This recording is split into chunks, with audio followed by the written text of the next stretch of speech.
Our topic was 3.5 Characteristics of Old English.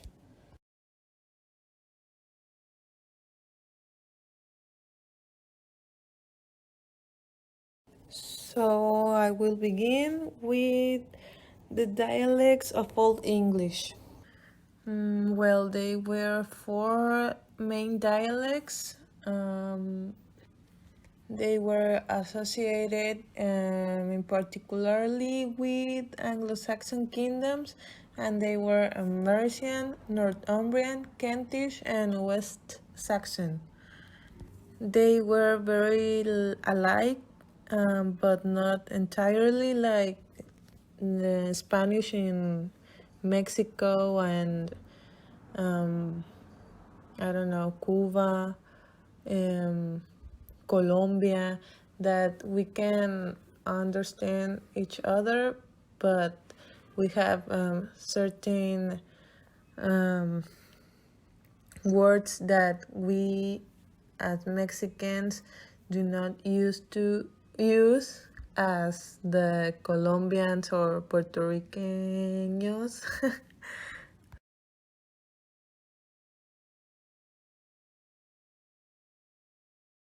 Okay, so the Mercian was a dialect from the kingdom, obviously, of Mercia, and it was spoken in the Midlands of England, and as far as east as the border of East Anglia, also as far as Offa Dyke.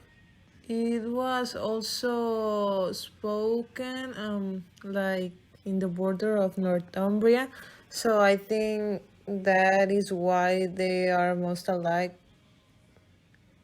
between each other.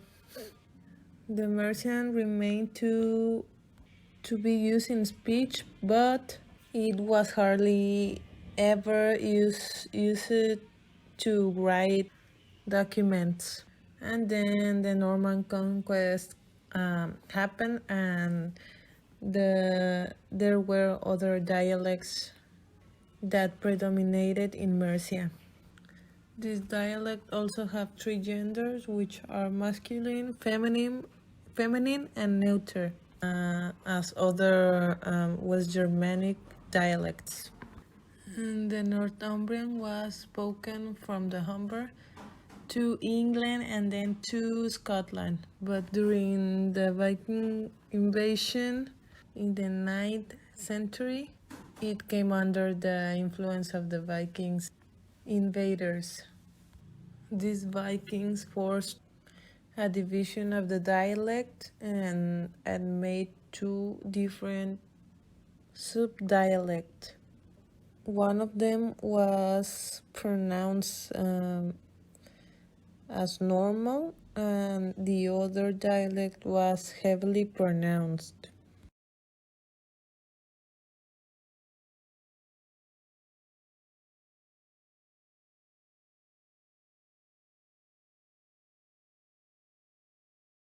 This dialect was spoken in what are now Kent, Surrey, Hampshire, and the Isle of Wight by the Germanic settlers, identified as the famous Jutes.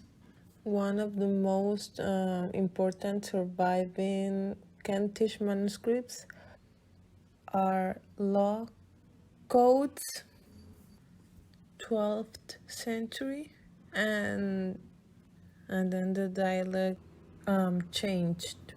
There is also no difference between Kentish and what became the dominant West Saxon form of English. But there could also be difference in like pronunciation or minor difference in syntax and vocabulary.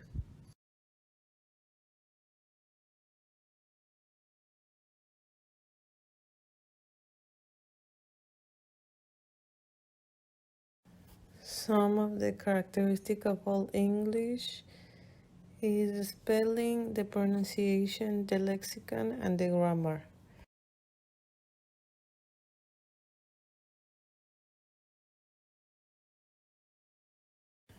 Starting with the spelling, as we can see here in the slide, the difference between way of writing the word is way different, but not the spelling way. Like the first one, evil, then evil in English, then Pugol, which is fool, Stan, which is stone. I will omit the one which is king because is like a weird word. But I will go to sun, which is sun, or sheep, which is sheep. I read that I think the C or SC it was pronounced as SH. And let's move to the last one of the list, which is, I think it was like queen, and it is also pronounced as queen.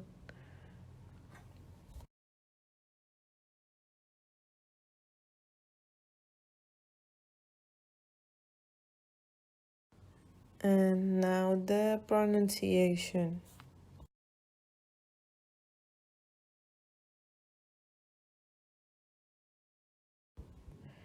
Well, I think it's almost like the same I already told you about.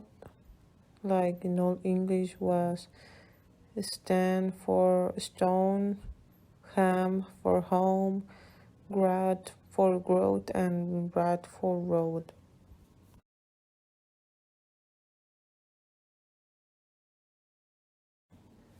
Now the lexicon.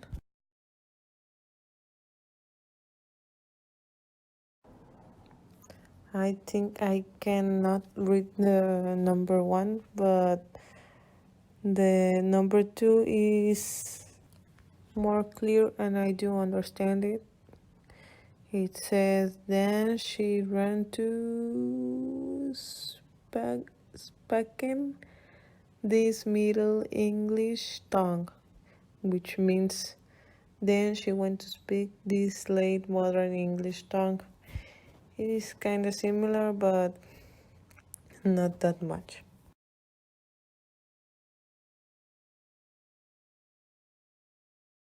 The grammar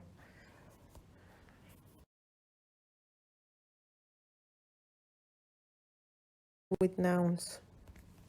They have three genders, which is masculine, neuter, and feminine.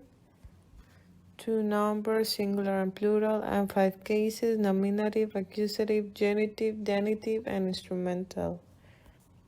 We will talk about that later. Now we might focus on the nouns. They were inflected to add a little bit of information to a sentence. They were an essential element in a noun phrase, which is, I think, the most important part of a sentence. The endings of these cases, either singular or plural, vary with the different nouns, but they fall into certain broad categories or declensions. These declensions are called strong and weak nouns.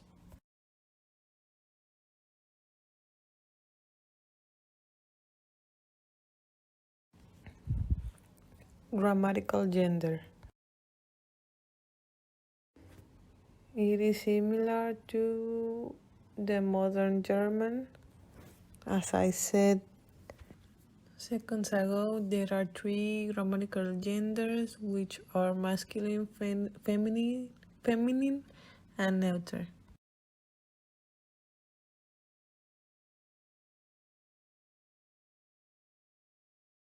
For masculine was the names of men, obviously, rivers, winds, mountains, and months.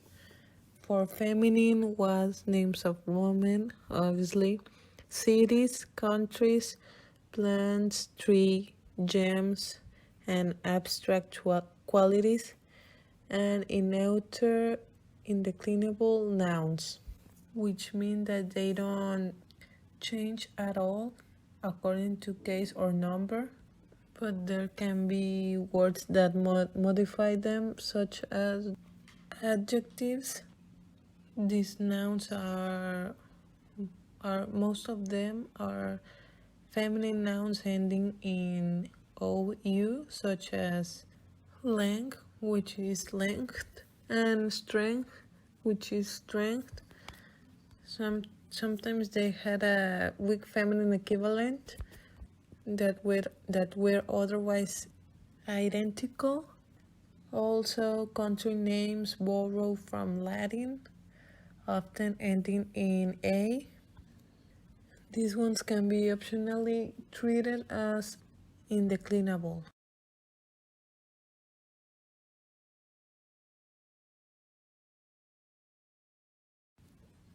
The adjectives.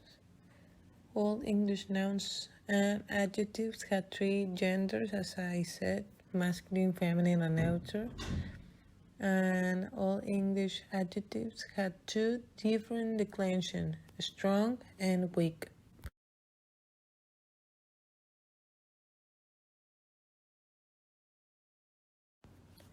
Strong declensions.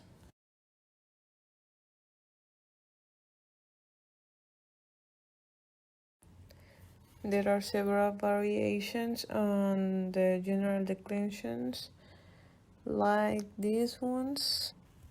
In singular, like this. Notice that the genitive, dative, and instrumental feminine are all ending with re, that the masculine and neuter genitive are both with s, and the masculine and neuter dative are both and masculine and neuter instrumental are both e. Also, the neuter adjective at no ending in the nominative accusative case, just like the neuter nouns themselves. Basically, you can see that the adjective ending will roughly correspond to the article ending. Okay, so here in masculine and neuter are almost the same endings, unless for the accusative that the masculine has the ending ne, and the neuter is the same as nominative. And in feminine, they are like the endings that I mentioned before.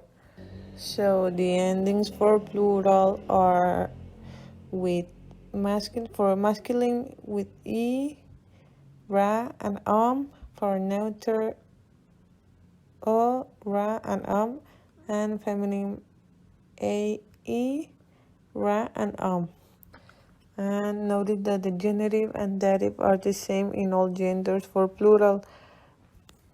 And also the instrumental is exactly the same as dative.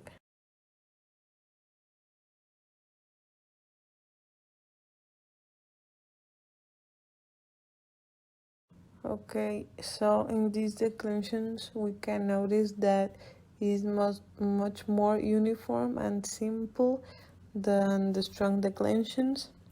These are also exactly the same as the weak noun declensions. It actually from gender to gender, that is exactly the same for all of them. Okay, and the weak adjective could be like most of the ordinal numbers and all comparative adjectives.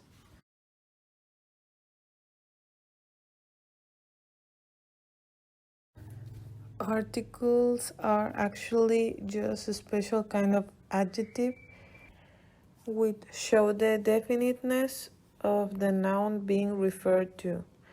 In modern English, The definite article is the that shows a substantive is a particular noun that a listener should recognize. In Old English, the definite article was also used as a demonstrative adjective and as a demonstrative pronoun, equivalent to modern English that or that one. Old English had two main determiners, se, which could function as both the or that, and fes for this.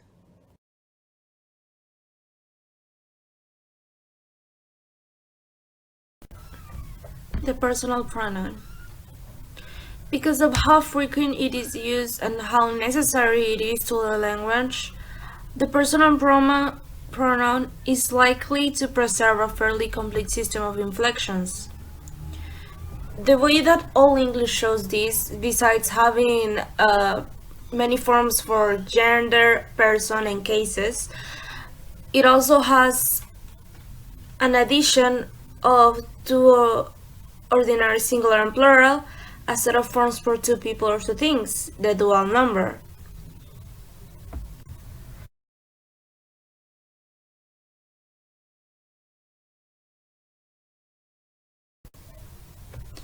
The difference between a dual and a plural was already disappearing from the pronoun in Old English, but there are various examples of it.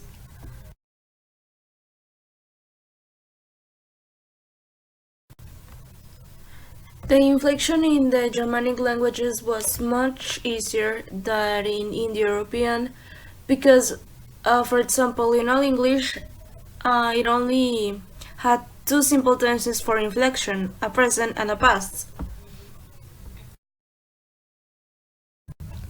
Unlike Greek or Latin, Old English didn't have different inflection and forms for passive.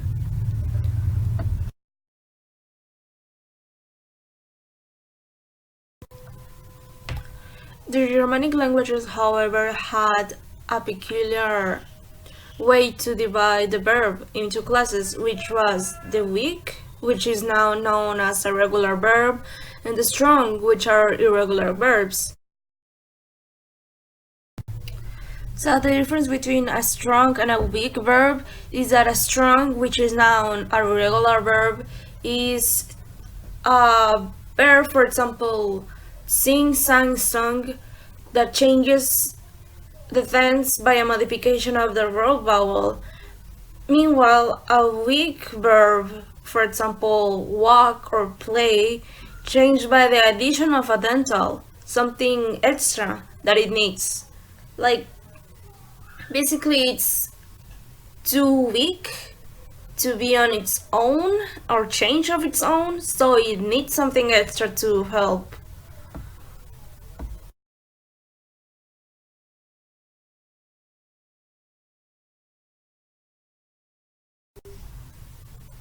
In Old English, the vowel of the past tense often differs in the singular and the plural. For example, first and third person singular have one vowel, while the second person singular and alt person of the plural have another vowel.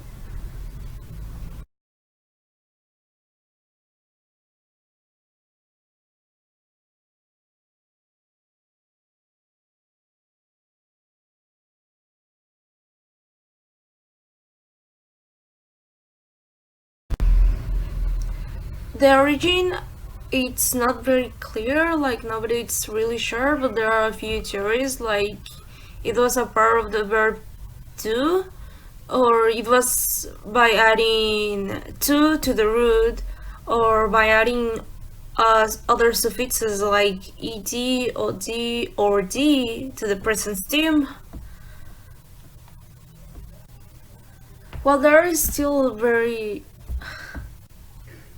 while there are still a lot of strong verbs, Most of the common ones are the weak verbs, and even now, whenever a new word is added to the English vocabulary, it's usually converted in a weak verb.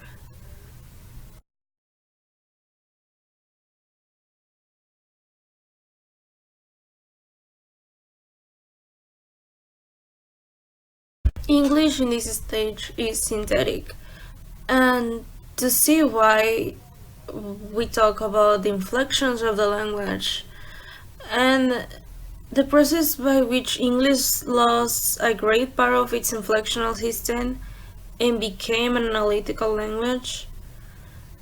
It's because of the inflection and other characteristics of the language. Like, for example, in the Lord's Prayer, which is familiar to us from the King James Version of the Bible.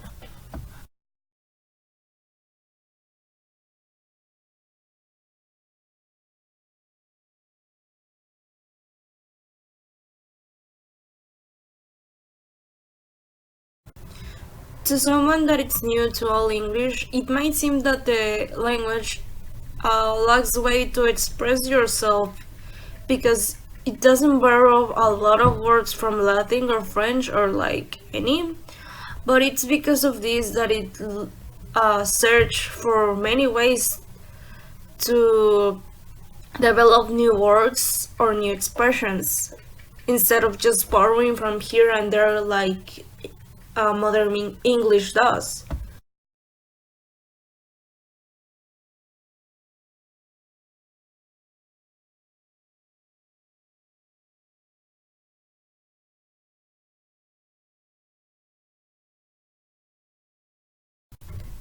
In this stage, the English language is very flexible. It has a very big capacity to change the words for new uses or new occasions or anything. Thanks to prefixes and suffixes, it can change the root of a word to derivate it in different ways. One of the example is the word mod, which is a word that nowadays could be considered like a mood, and it's a mental state, but it also can mean in own English heart, mind, spirit, or boldness or courage, sometimes pride even. When prefixes or suffixes are added to it, it can mean someone that is prideful, someone that is arrogant. It can also intensify the meaning of this. In this example, if it combines with another word that means mind, it intensifies the meaning that it has. And it can also be combined with other words to have a different meaning, like a compound word. For example, when you combine mind and love, you combine affection, you get affection. In this way, all English is more resourceful of itself. Instead of looking for words to borrow from other languages, it looks inside itself to search for ways to express that idea.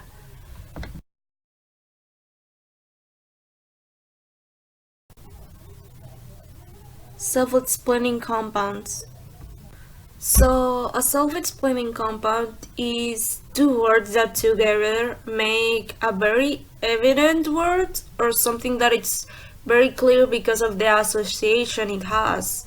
For example, some of them that are still in modern English could be sunflower or greenhouse or coffee table. They're very obvious in what they mean when they're together because you know the meaning of the words alone. And it gives a very clear picture when they're together.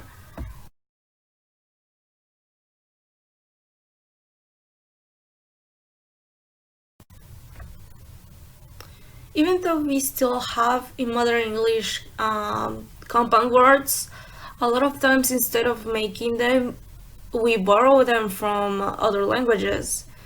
And this is something that it's uh, very common in Old English as well as modern German. In contrast, Old English uses self-explaining compounds instead of borrowing words from other languages. And this is a practice that is still used in other languages, for example, Modern German. So a compound is two or more words combined together to make another word. And an example in Old English is the word for red plus the word for day equals down. Even with the lack of borrowing that Old English had, it it never had a problem to express ideas. It like the abstraction of science or theology or metaphysics.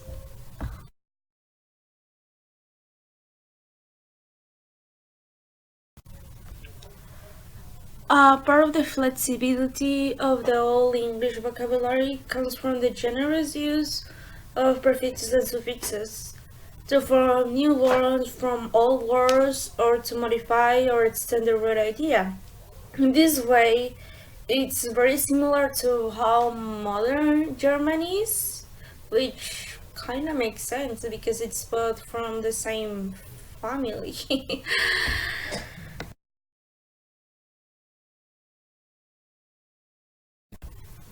There are many prefixes and suffixes, and in Old English, the several suffixes that there were was ing, full, lis, lies, nes, and ung, as well as sum and wis for adjective suffixes, and nom, and had for non-suffixes.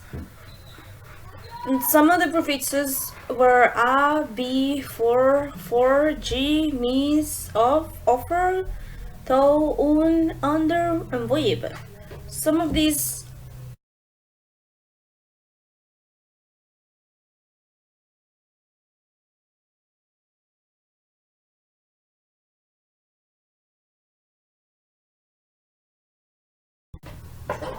all English syntax. The degree to which grammatical and semantic relationships are expressed by subordinate clauses. A high proportion of long sentences with subordinate clauses is known as hypothetic.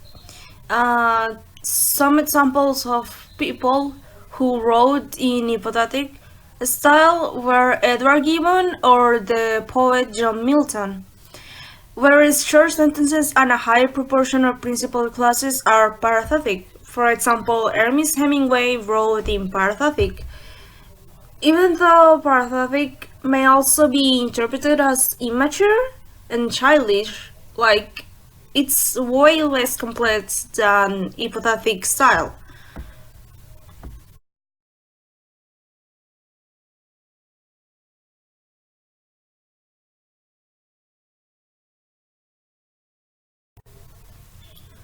There are clear differences in modern perception of Old English written in this parathetic style and Old English written with many embed clauses. Determining whether a particular clause is independent or subordinate because the words to do the subordinating are often ambiguous. There's still a lot of questions about these two styles and a lot of research done on it to this day. Something that we should be cautious is thinking that if that is sophisticated and paradoxis is primitive, because we don't really know the full range of syntactic possibilities that are in Old English.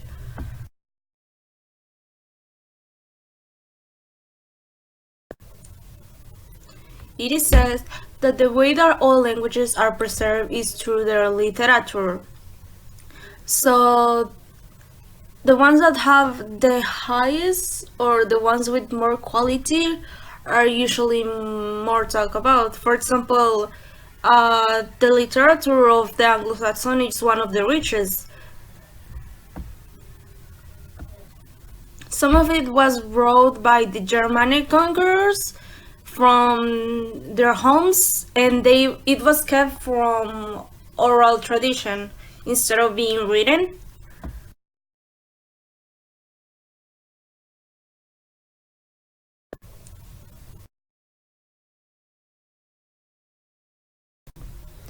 There are two streams that mingle in all English literature, the pagan and the Christian, and even though they are different, they still sometimes clash a little bit because the poetry of pagan origin is constantly overlaid with Christian sentiment, while even those poems that treat up purely Christian themes contain traces of an early philosophy not wholly forgotten.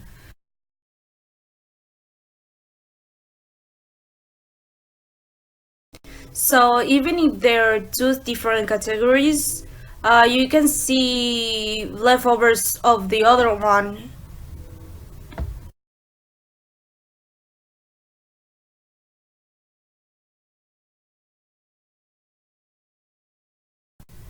One of the oldest examples of literature is the tale of Beowulf, which is a poem of 3,000 lines belonging to the type of folk epic, which is material that was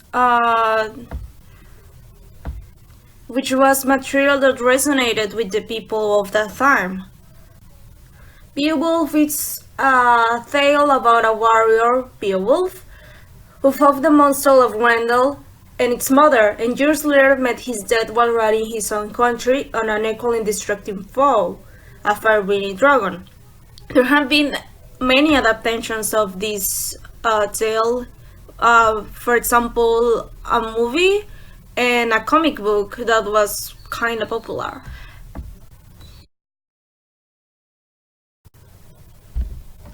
For us people in the modern days, it's not really a tale that resonates with us because it's not our day-to-day life and it's kind of fantasy medieval for us. But because of the topics that it had, like the hero and the queens and kings and the monarchies and the dangers of that time, the social conditions, it's so while it might not resonate with us, it certainly did with the people of that time, and it's one of the most vivid. It's one of the most vivid records of the people around that time. Anglo-Saxon poets sang of the things that they entered most deeply into their experiences, like kings and queens and battles and war and the sea and all that kind of things.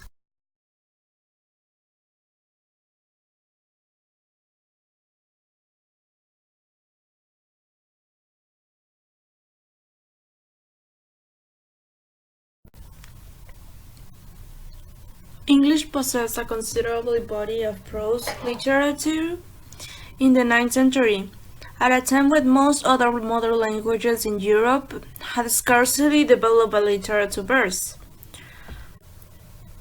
This was due to the Anglo-Saxon king Alfred the Great. Alfred not only was a very good military leader and a statesman, but he also realized that greatness in a nation is not merely a physical thing. When he came to the throne, he found that the learning had greatly decayed. In an effort to restore England, he undertook to provide for his people certain books in English, books that he deemed most essential to the welfare. He also caused a record to be compiled of the important events of the English history, past and present, and this is the well-known Anglo-Saxon Chronicle.